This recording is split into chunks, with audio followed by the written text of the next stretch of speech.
Job की तलाश में, सरकारी नौकरी, प्राइवेट नौकरी, कॉर्पोरेट नौकरी, आप अकेले नहीं है। आपके जैसे 5300 लोग प्रतिदिन भारत में जुड़ते रहते हैं, क्योंकि 2010 में भारत की बर्थ रेट यही थी, 5300 बच्चे प्रतिदिन। 2010 का शिशु आज 16 साल का हो गया है, मतलब वो वर्किंग पॉपुलेशन में शामिल हो गया है। बोले तो एक साल में 20 लाख नए लोग वर्किंग पॉपुलेशन से जुड़ जाते हैं। सरकारी नौकरी की हालत तो यह है कि यूपी पुलिस की नौकरी के लिए जहां के कांस्टेबल के 60,000 पद थे, 48 लाख लोगों ने फॉर्म भरा, 34 लाख उम्मीदवार भर्ती परीक्षा में शामिल हुए, मतलब सिलेक्शन का परसेंटेज केवल 2% ही है, और यह तो सबसे निचले स्तर की नौकरी है। असिस्टेंट सब इंस्पेक्टर एमपीपीएससी या यूपीपीएससी के बारे में तो बात ही क्या करना। प्राइवेट सेक्टर या कॉर्पोरेट सेक्टर की बात करें तो कमलेश कामटेकर से बात कर लीजिए। कमलेश कामटेकर ने 14 साल ग्राफिक डिजाइनर के रूप में काम किया और फिर उसको टर्मिनेशन लेटर थमा दिया गया। दूसरी जगह और नौकरियों के लिए उसने हाथ पांव मारे तो सफलता हाथ नहीं लगी, अंत में जाकर एक रिक्शा खरीद लिया। आईटी सेक्टर की बात करें तो मोहनदास पाई से ज्यादा सच बात कौन बता सकता है, जो कि इन्फोसिस के शुरुआती लोगों में थे। उन्होंने बताया कि 2011 में इन्फोसिस में फ्रेशर को 3.25 लाख रुपए दिए जाते थे और आज भी 3.50 से 3.75 लाख ही दिए जा रहे हैं। मात्र 15% की बढ़ोतरी हुई 13 सालों में, और यह बढ़ोतरी वास्तव में घटोतरी है, क्योंकि इन्फ्लेशन तो इससे कहीं ज्यादा बढ़ चुका है। इसके विपरीत उच्च पदस्थ अधिकारियों की तनख्वाह 160% बढ़ चुकी है। दूसरी तरफ कोटा की कहानी तो आपको मालूम ही होगी, जहां की आए दिन बच्चे आत्महत्या करते रहते हैं। बच्चे वहां जाते हैं MBBS, engineering, IIT, MBA entrance के लिए। वहां के माहौल का तनाव इतना होता है कि आए दिन कोई ना कोई बच्चा पंखे पर झूल जाता है। परिणाम यह हुआ कि कोटा में जहां पर किसी समय किराए का मकान या हॉस्टल मिलना मुश्किल था, वहां सरकारी रेगुलेशन के कारण सन्नाटा छाया हुआ है। हॉस्टल खाली पड़े हुए, व्यापार चौपट हो चुका है। कोटा में एडमिशन की संख्या 40% से घट गई है। सरल शब्दों में कहे तो आधी हो गई है। यहाँ की फिजिक्स वाला जैसे टॉप इंस्टीट्यूशंस के एडमिशन भी 15% घट गए। कहानी का यह वह काला पहलू है जो कि आप समाचारों में या राजनेताओं के भाषण में सुनते ही रहते होंगे। राजस्थान के कोटा में कुछ ही घंटों के अंदर 2 छात्रों की खुदकुशी से फिर दहशत फैल गई। उन दोनों छात्रों ने अपने अपने हॉस्टल में पंखे से लटककर फांसी लगाकर जान दे दी। लेकिन कहानी का एक दूसरा पहलू भी है, जो कि आंकड़े बताते हैं, और सबसे महत्वपूर्ण है साइंस एंड टेक्नोलॉजी के बढ़ते हुए कदम, जो कि बड़ी तेजी से जॉब एनवायरनमेंट को बदल रहे हैं। आज की आपकी योग्यता 5 साल या 10 साल बाद हो सकता है बेकार सिद्ध हो जाए, जैसा कि कमलेश कामटेकर केस में हुआ है, और आपको वह जॉब पकड़ना पड़ जाए जो सामान्यतः उतना अच्छा या उतना इज्जत का नहीं माना जाता। वैसे यह बड़ी अच्छी बात है कि परिस्थितियां हमें बाबूगिरी की मानसिकता से बाहर निकाल देगी। जो मानसिकता कलम घिसने या कंप्यूटर चलाने को कटर, ग्राइंडर या सोल्डर ट्रैक्टर चलाने से बेहतर समझता है, उसी मानसिकता पर चोट करना ही अच्छा है। एलन मस्क भी कह चुके हैं कि हमें मतलब उन्हें अमेरिका को ग्रेजुएट से ज्यादा स्किल्ड पर्सन्स की जरूरत है। भारत में किसी डिपार्टमेंटल स्टोर या दुकान के क्लर्क की एवरेज सैलरी 14,000 से 16,000 है, लेकिन एमआईजी वेल्डर, सबसे बेसिक वेंडर की सैलरी 25,000 से 30,000 है, जबकि पाइप वेल्डर महीने के 45,000 से 46,000 कमाता है। कमलेश कामटेकर किस लेवल पर काम करते थे या उनकी सैलरी क्या थी, इस बारे में ना तो हम जानते हैं ना उस बारे में हम डिस्कस करना चाहते हैं,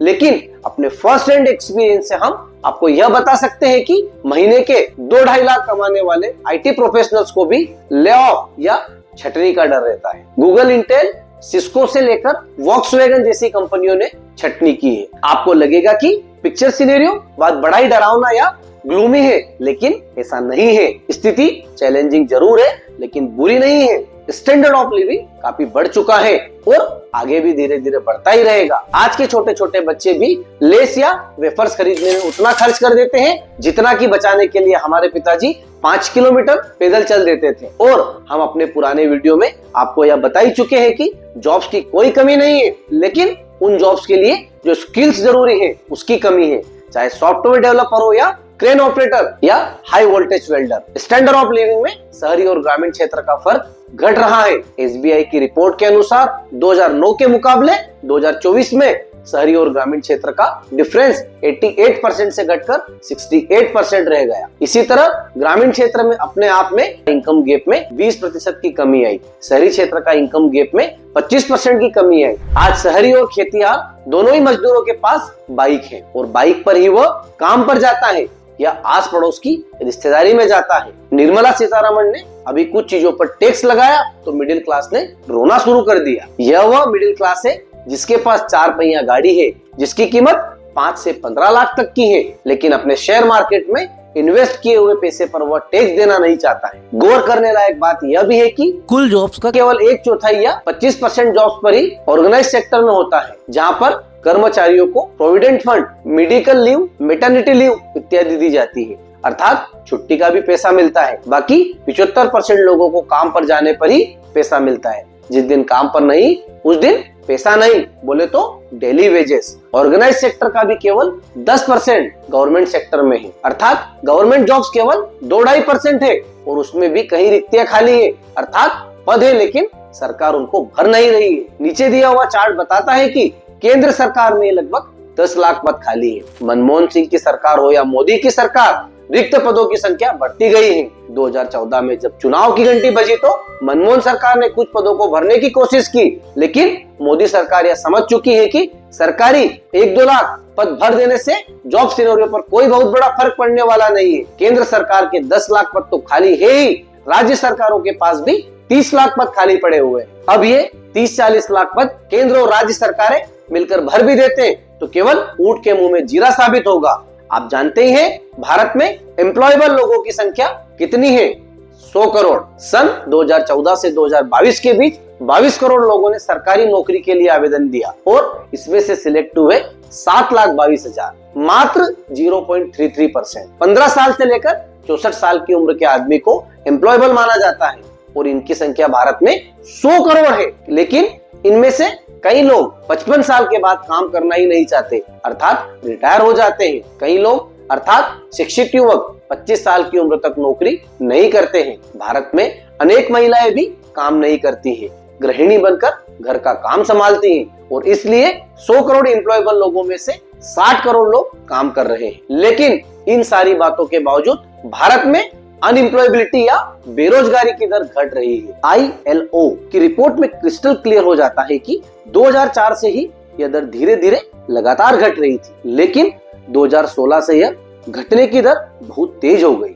बेरोजगारी की दर जो 2020 में बढ़ी हुई दिख रही थी, वो कोरोना काल का संकेत है। कोरोना काल के बाद बेरोजगारी की दर 8% से घटते हुए 4.15% तक आ गई। लेकिन राज्य या केंद्र सरकारें ये सारी पोस्ट भर क्यों नहीं रही है? पैसों की कमी के कारण या योग्य व्यक्ति न मिलने के कारण। सरकार के पास पैसा क्यों नहीं है?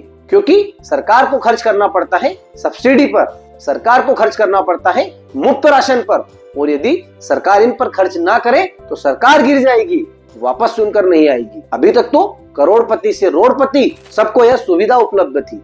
मोदी सरकार ने आकर अमीरों की कुछ सब्सिडी कम की, जैसे LPG की सब्सिडी या राशन की सब्सिडी, लेकिन अभी भी करोड़पति किसान बाजार मूल्य से अधिक का अपने धान और गेहूं का मूल्य पा रहे हैं, जबकि छोटे किसानों को उतना लाभ नहीं मिल रहा है। कुछ सरकारों ने बिजली भी मुफ्त देना शुरू किया था, वहाँ बिजली की हालत इतनी खराब हो गई कि किसानों को मोटर पंप चलाने के लिए बिजली ही नहीं मिलती थी। इससे भी ज्यादा फालतू और बकवास बात रिजर्वेशन की डिमांड। रिजर्वेशन की चर्चा है, ना तो रिजर्वेशन मिलने से किसी का भला होने वाला है, ना ही रिजर्वेशन ना मिलने से किसी का बुरा होने वाला है, क्योंकि गवर्नमेंट जॉब है ही बहुत कम है और गवर्नमेंट स्कूल या गवर्नमेंट हॉस्पिटल में जाता कौन है? दुख की बात है, बदलता हुआ जॉब सिनेरियो हमको रोज दिखाई दे रहा है, लेकिन फिर भी एजुकेशन के बारे में, बच्चों की अपब्रिंगिंग के बारे में हमारा रवैया वही घिसा पिटा पुराना ही है। किसी जमाने में रेलवे रिजर्वेशन ऑफिस में भीड़ लगी रहती थी, लेकिन आज लोग घर से ही टिकट बुक कर लेते हैं। रेलवे रिजर्वेशन क्लर्क की नौकरी खत्म हो गई, अनरिजर्व टिकट के लिए भी